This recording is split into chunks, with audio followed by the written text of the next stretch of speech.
अस्सलाम वालेकुम dear students. एक क्वेश्चन बैक का हमारे सामने प्रैक्टिस के लिए आए, जरा देखते हैं। सर ये कह रहे जनाब, Usama limited has issued the following shares and bonds. Usama limited ने अपनी कंपनी का फाइनेंस दो तरीके से रेस किया है, एक तो शेयर इशू करके और दूसरा बॉन्ड इशू करके। ठीक है जी। करंटली जिस इन्वेस्टर के पास ये शेयर्स मौजूद हैं, सर मार्केट वैल्यू 12.5 रुपए है और बॉन्ड की मार्केट वैल्यू 104 रुपए है। ठीक है जी। इसका मतलब है मार्केट वैल्यू टर्म्स में कंपनी के पास दो सोर्सेज ऑफ फाइनेंस है। एक तो इक्विटी है, इक्विटी के हमारे पास सर 45,000 शेयर हैं और एक शेयर 12.5 रुपए का है। तो सर हमारे पास इक्विटी की मार्केट वैल्यू टोटल बनती है 5,62,500, यानी कंपनी जो पैसा यूटिलाइज कर रही है फाइनेंस, उसकी मार्केट वैल्यू 5,62,500। ये तो इक्विटी से आ गया।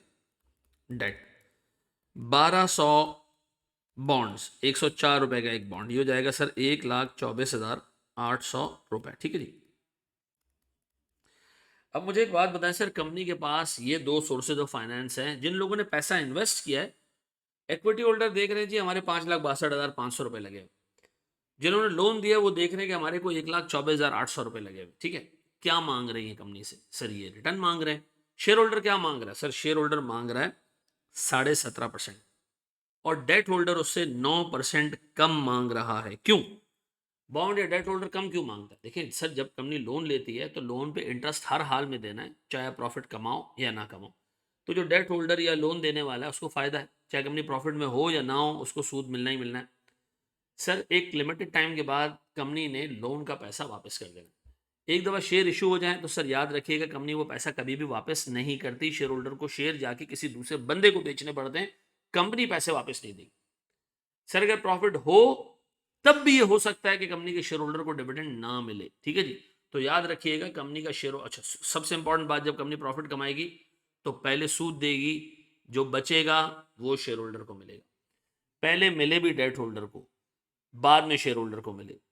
डेट होल्डर का रिटर्न फिक्स्ड, शेयर होल्डर का रिटर्न डिपेंड करता है प्रॉफिट पे, कंपनी के हालात पे। ठीक है जी। डेट होल्डर को अपना पैसा वापस भी मिलना है, शेयर होल्डर को पैसा वापस भी कंपनी नहीं देगी, कहीं बाहर किसी दूसरे को शेयर बेच के वो पैसा लेकर आ सकता है। तो ये सारी बातें इंडिकेट करती हैं कि शेयर होल्डर रिस्क ज्यादा ले रहा है तो वो रिटर्न भी ज्यादा मांगता है। डेट होल्डर इससे 9% कम रिटर्न मांग रहा है, यानी 8.5% मांग रहे हैं। डन। तो अब अगर मैं आपसे पूछूं प्यारे भाई, एक टेबल हम बनाते हैं जनाब। हमारे पास सोर्सेज ऑफ फाइनेंस कौन कौन से? ठीक है जी। हमारे पास इनकी मार्केट वैल्यूज क्या क्या हैं, हमारे पास इनके रिक्वायर्ड रिटर्न कितने हैं, ठीक है जी, और हमारे पास कितनी कॉस्ट है जो कंपनी को हर साल पे करनी है इस फाइनेंस के ऊपर।